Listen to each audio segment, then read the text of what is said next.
Saya Muhammad Fahir Ramadan. Saya Raffi Rahmat. Saya Siva Febiani. Saya Gideon Nugroho. Saya Rekor Parigi. Di sini saya akan mewawancarai tentang pengurus Masjid Al-Azhar. Assalamualaikum warahmatullahi wabarakatuh. Waalaikumsalam warahmatullahi wabarakatuh. Di sini saya akan mewawancarai salah satu pengurus perpustakaan Galeri Islam. Yang pertama pertanyaannya, dari mana sumber dana pembangunan masjid ini?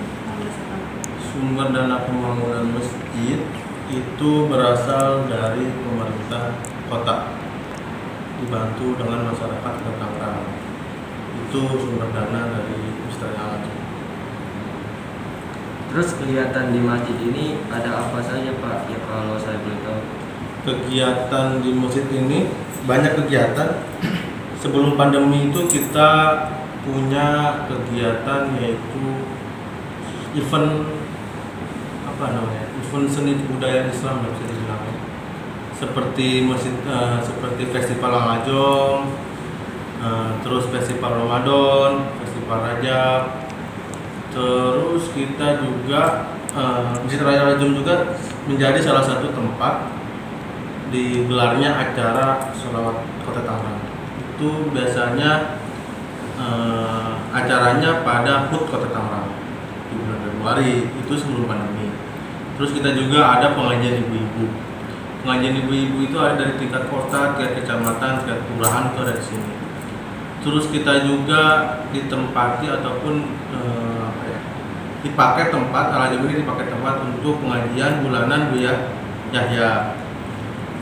Sebanyak kalau untuk kegiatan banyak, cuman untuk saat ini setelah adanya pandemi semua kegiatan diliburkan terlebih dahulu sampai ada mandat dari pimpinan untuk kembali menggelar acara.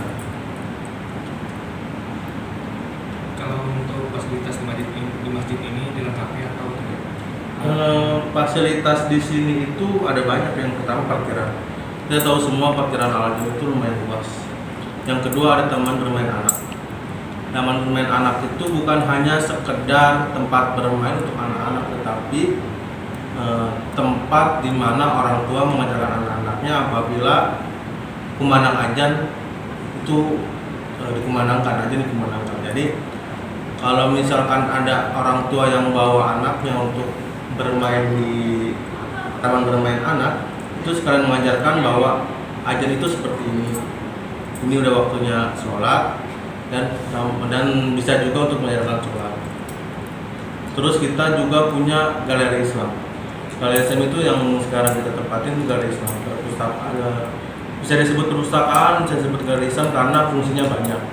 Selain untuk baca buku, bisa untuk berdiskusi, untuk membuat kajian. Misalkan kakak mau membuat kajian di sini, diskusi segala macam bisa. Misalkan ada surat dari sekolahnya, itu tertuju kepada Dekan Al-Ajhar. Terus kita juga ada pemotongan hewan sendiri. Itu kita punya pemotongan hewan sendiri yang biasanya dipakai Idul Adha. Untuk yang keempat, bagaimana sejarah berdirinya Masjid Al-Ajhar? Al-Ajhar ini berdiri dari tahun 1997. Jadi peletakan batu pertamanya 7 Juli 1997, terus dibuka untuk umum ataupun dipakai untuk beribadah itu 23 April 2003. Sempat kita berhenti pembangunan di 98 karena ada krisis moneter.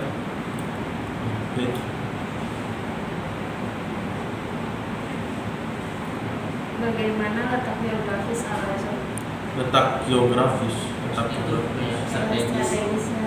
Tentu strategis karena emang kan Masjid Raya Al-Ajhar ada di tengah-tengah pusat pemerintahan kota. Jadi orang itu bisa, misalkan orang kan sini kan dekat alun-alun. Terus di sini ada taman taman elektrik. Jadi orang sambil main apabila ada waktu untuk beribadah bisa ke sini. Jadi menurut saya strategis di tengah-tengah kota. Apa saja sarana dan prasarana yang dimiliki Masjid Al-Ajhar? Sarana prasarana ya itu tadi kayak semacam taman bermain, parkiran, tempat diskusi, tempat kajian, untuk tempat ibadah sholat. Yang ketujuh, apa saja kegiatan dakwah yang ada di Masjid Al-Azhar? Kegiatan dakwah itu banyak sih sebenarnya. Sebelum pandemi itu kita setiap ba'da zuhur itu adanya khutbah.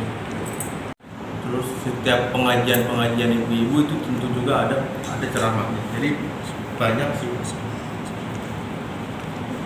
Yang ke-8, bagaimana penerapan fungsi evaluasi dalam kegiatan dakwah di Masjid Al-Azhar? Fungsi evaluasi. Ya. Maksudnya itu berkembang. Perkembangan Masjid Al-Azhar itu gimana? Oh jelas ada perkembangan setiap tahunnya. Kayak misalkan pertama pembangunan itu ini nggak ada galeri seni. Jadi semua kayak masjid punya lantai 2 gitu. Tapi karena ada inisiatif pemerintah pada waktu itu, gimana caranya menemukan minat baca pelajar, mahasiswa, masyarakat Kota Tangerang khususnya untuk menemukan minat baca, makanya dibuat ini. Jadi setiap tahun kita ada kemajuannya. Kan ini lagi masa pandemi ya, kira-kira yang sholat kesini gimana sih dong? Untuk sholat kita tidak ada pembatasan. Pembatasan jumlah, kan emang ini kan masjid besar ya, dengan kapasitas itu kurang lebih 6.000 orang untuk kapasitasnya. Jadi biasanya itu per hari paling 3 saf, 2 saf, itu pun kita berjarak. Kita ada jaraknya ditandai dengan tanda merah. Itu kalau tanda merah itu nggak bisa diisi. Jadi protokol kesehatan kita terapin kayak semacam cek suhu, memakai masker itu kita terapin di sini. Apakah masjid ini ramai pada saat-saat Ramadan? Relatif.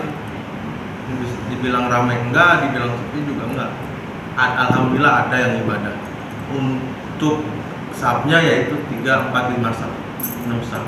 Tapi kalau Jumat alhamdulillah full. Cuman itu kita tetap berjarak. Disetorkan kemana jika ada infak? Infak yang pertama itu setorkan ke DKM ke Basnas ke Tangerang. Sudah, sekian dari kami. Wassalamualaikum warahmatullahi wabarakatuh. Waalaikumsalam warahmatullahi wabarakatuh.